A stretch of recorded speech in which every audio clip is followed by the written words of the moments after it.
Boa tarde, pessoal, tudo bem? Eu me chamo Yuri Vitor e sou o professor responsável pela disciplina de ciências na série de vocês, na sala de vocês. Infelizmente, nós não temos a oportunidade agora, né, de nos apresentarmos pessoalmente para eu conhecer vocês, já que eu sou novo e nem vocês me conhecem ainda, nem eu conheço vocês. Mas vocês podem estar se apresentando agora, depois que assistir o vídeo, lá agora no horário da aula, podem estar mandando o nome de vocês, uma foto, uma figurinha, o que acharem melhor. Mas desde já eu quero me apresentar. Eu me chamo Yuri Vitor, como já falei, e sou professor de ciências. Hoje é nosso primeiro contato, nossa primeira aula, e a gente vai ver sobre máquina simples. Esse assunto ele está disponível no livro didático de vocês. Não sei se todos têm acesso ao livro, mas se você quiser acompanhar a aula com o livro e quiser ir lendo também é bom. Se quem não tem acesso às aulas podem estar estudando pelo livro, porque esse assunto está lá no livro didático de vocês. E aí, gente, eu quero iniciar com uma pergunta. Para vocês, o que é uma máquina ou uma máquina simples? Eu sei que vocês não vão poder responder agora, no momento, mas quando vocês estiverem assistindo essa aula, eu quero que nesse tempo vocês respondam. O que é uma máquina para vocês? Quando vocês pensam em máquina, o que é que vem na cabeça de vocês? O que é uma máquina? Respondam, viu? E aí, gente, o conceito de máquina é um objeto criado pelo homem, por nós, com o objetivo de facilitar as tarefas do dia a dia. Ou seja, qualquer criação do homem, uma criação nossa, que tenha o objetivo de facilitar uma tarefa do nosso dia a dia, é dito como uma máquina. Na casa de vocês tem vários exemplos de máquinas, tanto simples como mais complexas, e elas estão aí para ajudar no nosso dia a dia. E aí eu pergunto para vocês, uma pá, vocês acham que uma pá, ela é considerada uma máquina? Me digam aí, respondam aí na casa de vocês agora, para vocês mesmos, para a mãe. O que vocês acham? Uma pá, conversem aí. Ela é considerada uma máquina? Gente, o slide está um pouquinho bugado, mas vai dar certo.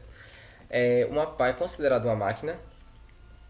Quando é construída uma casa, por exemplo, que apareceu aí, a gente precisa cavar um buraco, né? A gente precisa cavar para alinhar ali. E aí, imagine se a gente se tivesse, né, que se os pedreiros quando fosse construir uma casa, tivesse que cavar com a mão, não seria muito mais difícil? E aí, uma pá, por exemplo, ela não facilita o trabalho, ela não deixa o trabalho bem mais fácil.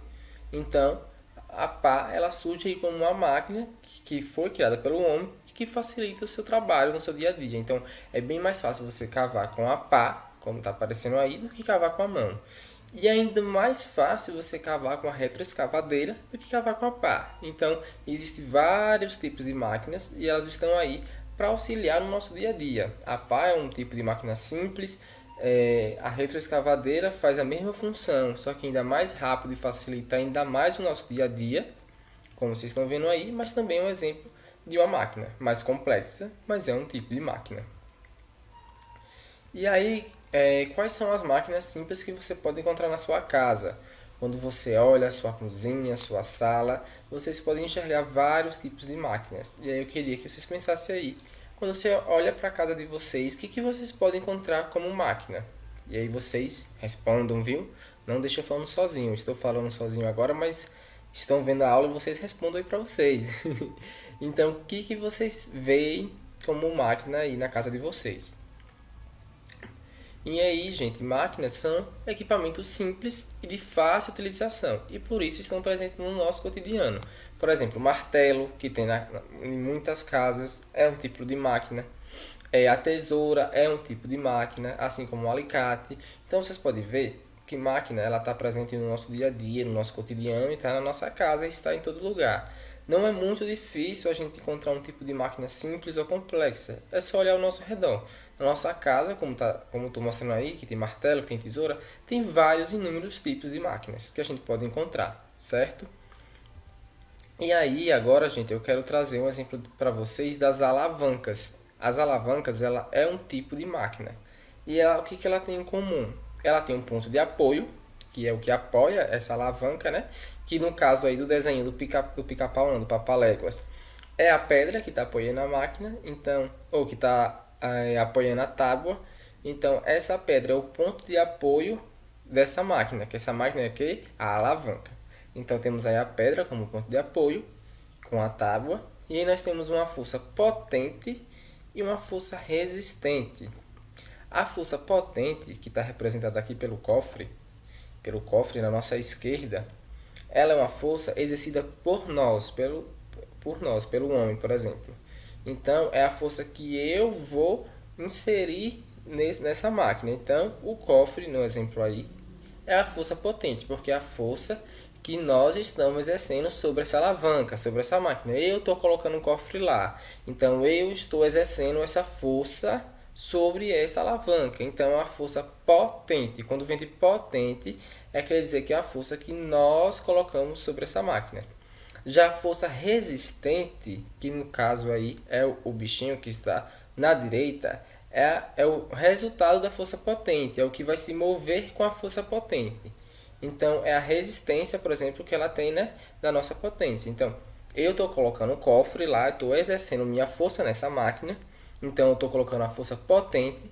Quando eu colocar esse cofre, o cofre vai descer e o Papaléguas aí vai subir. Então, quando ele subir, é um resultado da nossa força potente. Se eu não tivesse colocado o cofre lá, o Papaléguas ia continuar lá embaixo. Mas como eu exerci uma força potente e eu coloquei o cofre, teve um resultado. O resultado foi o quê? A força resistente, e foi o Papaléguas subir. Então, é muito simples a estrutura de uma alavanca dessa máquina simples. Vamos focar em 3 pontos que tem numa máquina simples, que é a alavanca que estamos falando.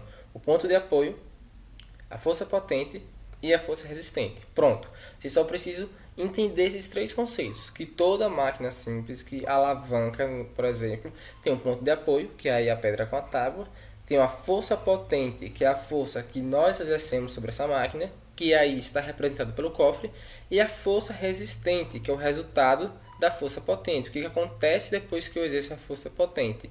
Que aí está representado pelo o bichinho aí que vai subir quando o cofre descer, certo? Qualquer dúvida, vocês podem estar mandando no privado do professor no horário da aula. E aí, gente, eu quero fazer uma experiênciazinha com vocês. Se alguém tiver um portão desse ou parecido com esse, pode estar fazendo isso agora em casa. Esses portãozinhos de metal que tem essas amarrações nos lados. Se não tiver, não tem problema, eu vou explicar direitinho aqui.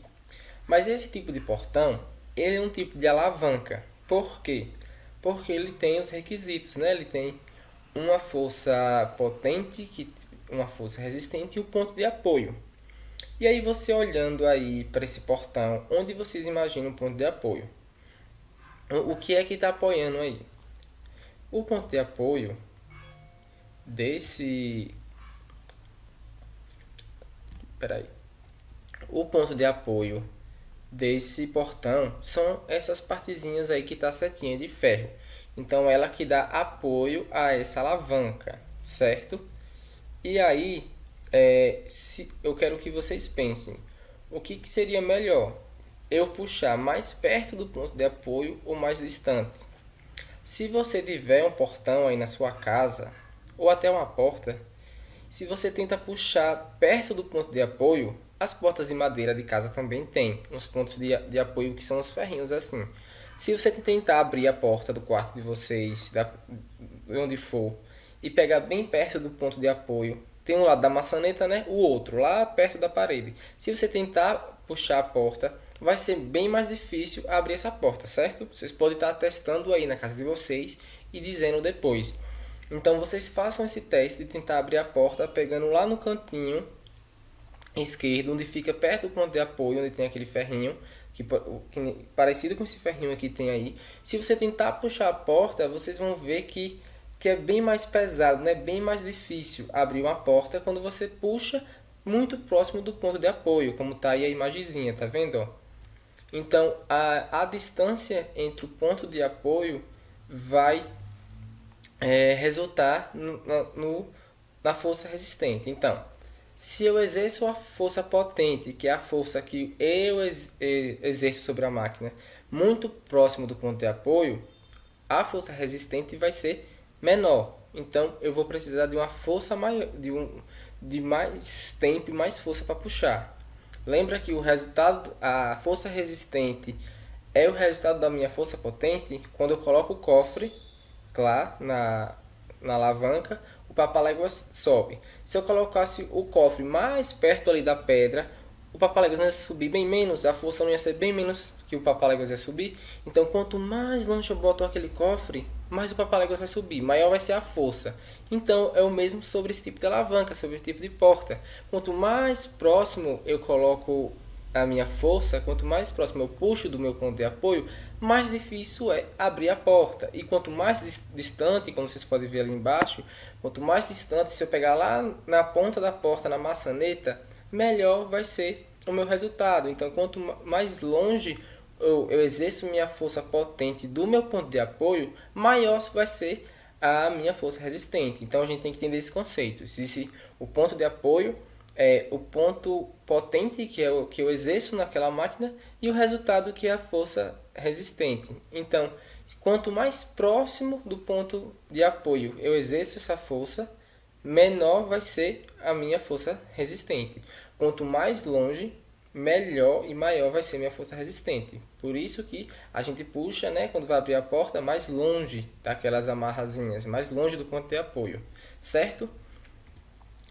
E aí eu trago aqui dois exemplos de força potente e resistente ponto de apoio. Um exemplo ali no lado esquerdo, que é parecido com aquele do Papaléguas. Se eu coloco ali aquela caixa azul no cantinho, perto do próximo de apoio, o resultado vai ser menor. Então, quanto mais longe eu coloco essa caixa azul, maior vai ser a força resistente. Aqui tem outro exemplo de alavanca, que lá em cima é a força potente, né? Vocês já viram esses carrinhos no supermercado? Tem muito, que eles colocam as caixas e saem empurrando assim. A força potente é a força que a gente exerce, então é lá em cima, onde o rapaz do supermercado pega para empurrar o carrinho. Não é ali que ele pega? Não é ali que ele exerce sua força? Então a força potente que é exercida sobre nós é lá em cima do carrinho onde ele pega. O ponto de apoio é lá embaixo, naquela rodinha.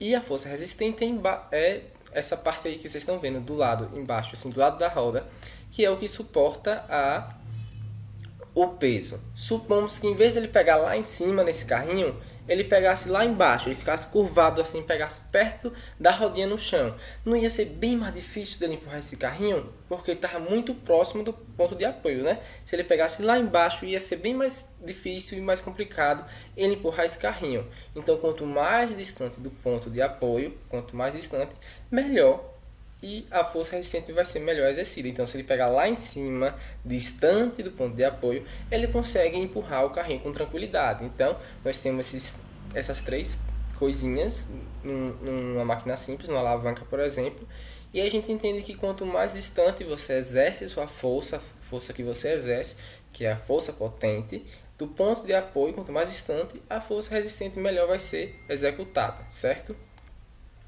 Então, gente, a gente vai encerrando a aula de hoje por aqui.